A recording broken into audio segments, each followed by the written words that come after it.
कभी सोचा है कि कुछ लोग बड़ी बड़ी पार्टियों से ज्यादा घर पर एक शांत शाम बिताना क्यों पसंद करते हैं?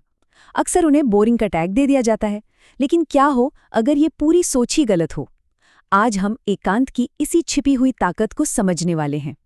तो मुद्दे की बात यही है, क्या अकेले में एंजॉय करना सच में उबाऊ होने की निशानी है, या फिर ये किसी गहरी और मजबूत शख्सियत का संकेत है?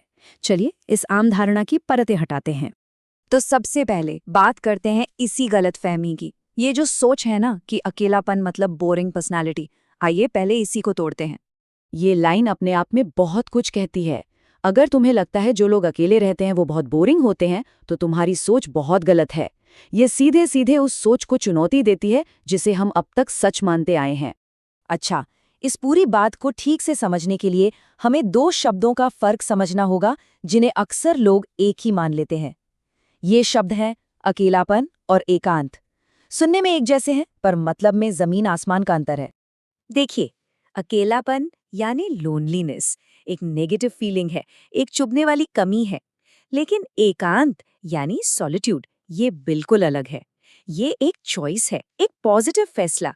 ये वो खामोशी है जो असहज नहीं करती, बल्कि एक हीलिंग प्रोसेस की तरह काम करती है। ये वो जगह है जहां नए आइडियाज जन्म लेते हैं।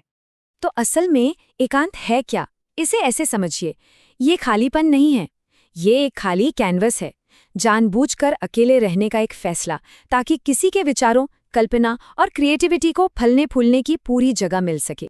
तो सवाल ये है कि कुछ लोगों को इस एकांत की इतनी जरूरत क्यों पड़ती है? जवाब छिपा है उनकी अंदरूनी दुनिया में, जो कि अविश्वसनीय रूप से गहरी और गहन होती है। जरा सोचिए, हर छोटी बड़ी भावना को बहुत गहराई से महसूस करना। इन लोगों के लिए हर इमोशनल एक्सपीरियंस कहीं ज्यादा गहरा होता है और इसे प्रोसेस करने में बहुत एनर्जी लगती है। तो ये एक तरह का साइकिल है जिससे वो गुजरते हैं। सब कुछ शुरू होता है गहरी भावनाओं को महसूस करने से, फिर आती है इंटेंस प्रोसेसिंग जिसमें इतनी एनर्जी लगती है कि एक सोशल ब्रेक लेना जरूरी हो जाता है, और आखिर में वो एकांत में खुद को रिचार्ज करते हैं। तो जब वो सबसे थोड़ा कट जाते हैं ना, तो वो असामाजिक नहीं हो रहे, वो बस अपनी बैटरी चार्ज कर रहे हैं। लेकिन उनकी सोशल लाइफ का क्या वो सबसे अलग थलग रहते हैं? बिल्कुल नहीं। बस उनका फोकस थोड़ा अलग होता है। उनके लिए कितने दोस्त हैं ये मैटर नहीं करता, बल्कि कैसे दोस्त हैं ये मैटर करता है।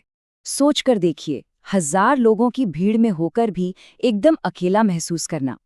ऐसा इसलिए होता है क्योंकि उनके लिए सिर्फ साथ होना काफी नहीं है, वो कनेक्शन ढूंढते हैं, एक सच्चा गहरा जुड़ाव।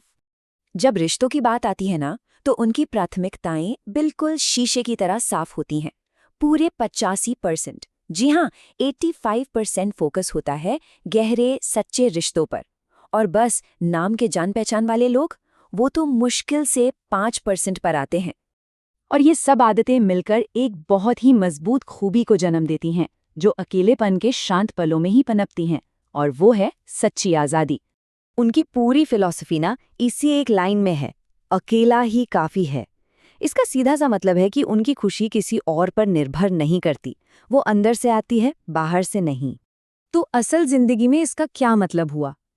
मतलब उन्हें इस बात से बिल्कुल फर्क नहीं पड़ता कि उनकी स्टोरी कितने लोगों ने देखी या पोस्ट पर कितने लाइक्स आए। कौन क्या सोच रहा है, कौन क्या कह रहा है, वो इस सब से आज़ाद होते हैं। आखिर में उनके लिए सबसे ज़रूरी, उनकी पहली प्राथमिकता होती है उनकी अपनी मेंटल और इनर पीस, मन की शांति। बाकी सब कुछ बाद में आता है। तो जाते जाते बस एक विचार आपके लिए छोड़ जाते हैं। क्या ऐसा हो सकता है कि जिसे दुनिया अक्सर कमजोरी समझ लेती है, यानी अकेले रहने की काबिलियत, वही असल में ताकत की सबसे बड़ी निशानी हो? शायद असली ताकत बाहर के दुनिया के शोर में नहीं, बल्कि हमारे अंदर की शांत दुनिया में ही मिलती है।